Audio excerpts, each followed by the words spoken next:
What's up, guys? Maxwell here. It is 7:13 p.m. I am gonna be having dinner really soon. Though I still wanted to commit to getting a video out for you guys. I'm just gonna be paused a little bit because gotta wait until some cars pass. Yeah. But really, I want to just talk about, and even though this is a pretty oversaturated topic, I think there's a difference between something that's oversaturated and that's something that needs to be repeated in order for people to see the value of. And that is the power of the phrase, everything that happens is for, everything that happens is not to you, it's for you. And a lot of people, they confuse wasted time as time that, oh man, I can't get this time back. Oh man, why did I do this? Why did I do that? It's the most overcomplicated and even just overly expressed desire that people share. And I mean, I don't blame them. I used to overthink, and that idea of just, oh man, I can't believe I wasted my time. I can't believe this, and I can't believe that. And but you just have to get to a point where you tell yourself, man, I'm done with that. I'm done telling myself that I wasted time, because God, at the end of the day, God was developing you. God was helping you grow into a better version of yourself. And man, I think the more that we are able to, and this concept really is reminiscent of the, in order to impact, you need to extract.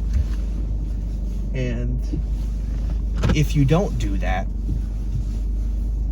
then you will just forever think that you are always at the whim of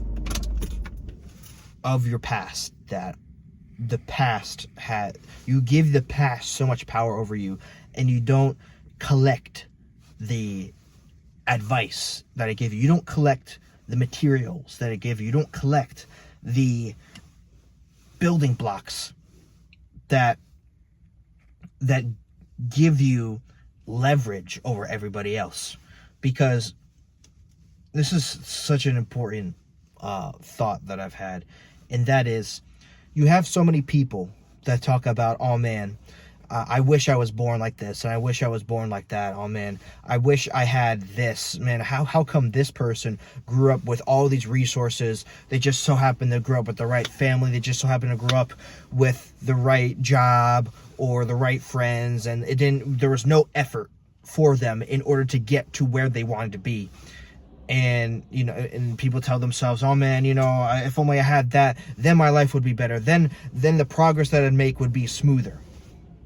People go their entire lives wishing that something was destined in one way, because they think, oh man, God built my life up like this because he wanted me to fail. If God is such a loving God, why didn't he give me this? And people look so much at the surface level, but the idea is that the reason why God gave this person these resources and he gave you this is because no matter where you are on the spectrum in terms of upbringing, in terms of overall life setup, God is using both of these people equally to not only serve his kingdom, but also to provide a perspective that nobody else can bring.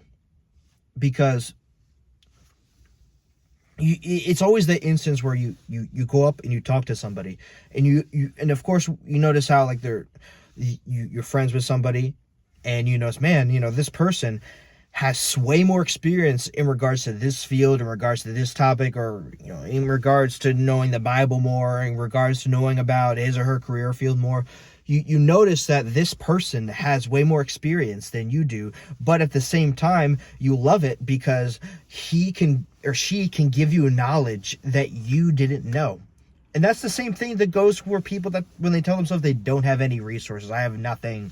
You have something. God is just made your life set up a specific way in order for you to share your testimony with other people, in order for you to share your wisdom with other people. I'll give myself, for instance, I felt really left out growing up. I felt like, man, everything that I could say or do, people wouldn't understand. People would think I'm bizarre, and people would get easily confused, and the moment that I thought, oh man, why don't I try to think like these people, try to fit in, an alarm was just ringing in my head. It was this conviction that God was telling me that that's not the right thing to do, because God already gave me the life setup that for a reason, that he can use to give people a perspective that can radically change their perception of their life and of their past. And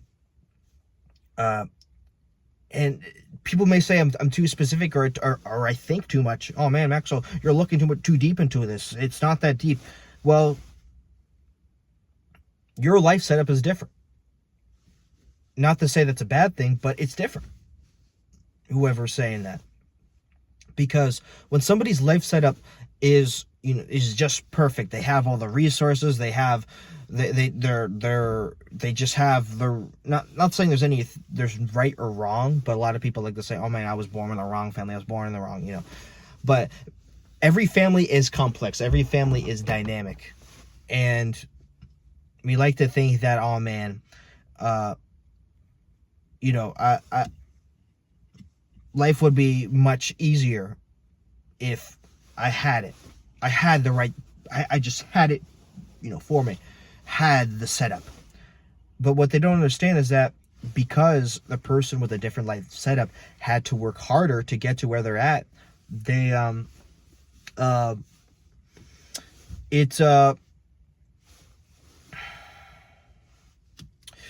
what's the word?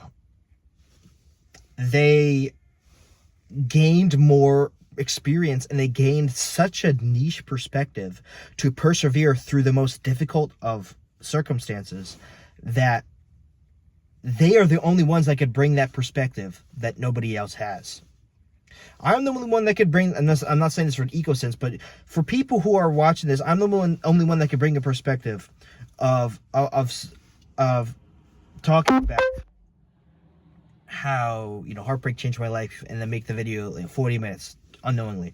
Or I'm the only one that can share how I'm going to be writing a book about this. It's going to be about how deconstructing creative aesthetics and how it's changed my life, because art is, if without art I would not be here. If I did not take seriously every single niche interest and every single niche passion that I had, then I would be paying a huge disrespect to the person that God created me to be. If I didn't think of about just every little thing, appreciate every little aesthetic, or appreciate everything that God has created in this world, no matter how weird or bizarre or crazy it is. Like, I guess by bizarre and crazy, it's like, oh man, you're looking too deep into it. Why are you such a deep thinker? It's because God set up my life that way for me to appreciate the little things, so he can help me be more grateful for the life that I have. Help me be more grateful for things that people wouldn't be grateful for. Like I am really grateful for very specific genre, like niche music, ambient music that evokes a mood that requires so much thought and just thought to just break down and to express, because this life is so complex. And I don't want to get too much into it, but this life at the end of the day is incredibly complex.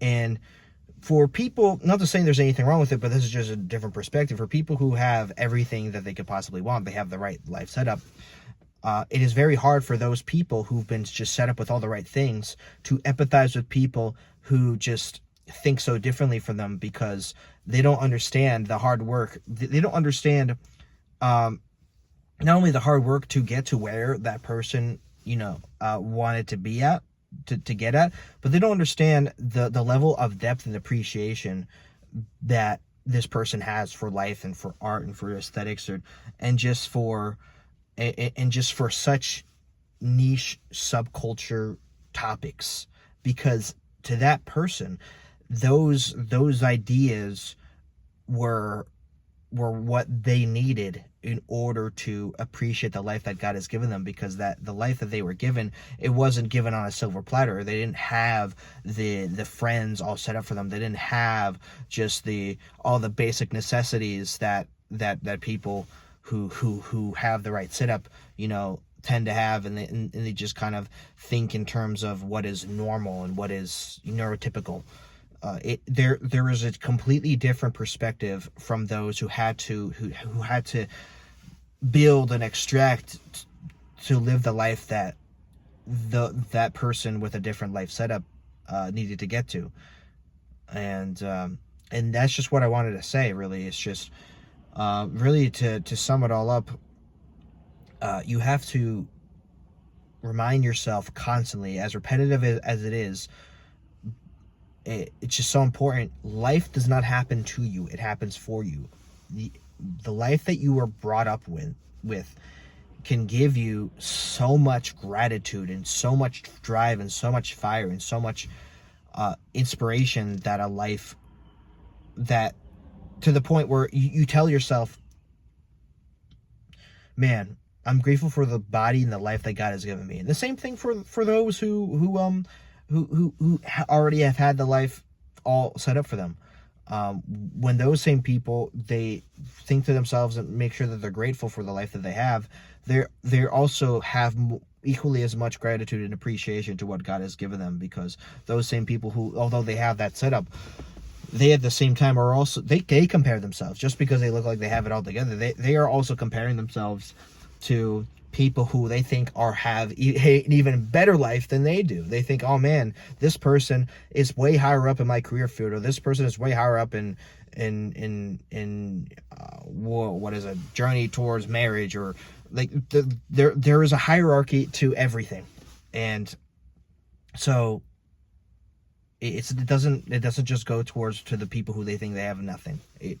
Everybody has this comparison. Everybody has this wishing that they were somebody else, and it never ends. The cycle never ends. But at the end of the day, you need to remind yourself that life happens to you, not for you, because you are the only one that can share the wisdom and the perspective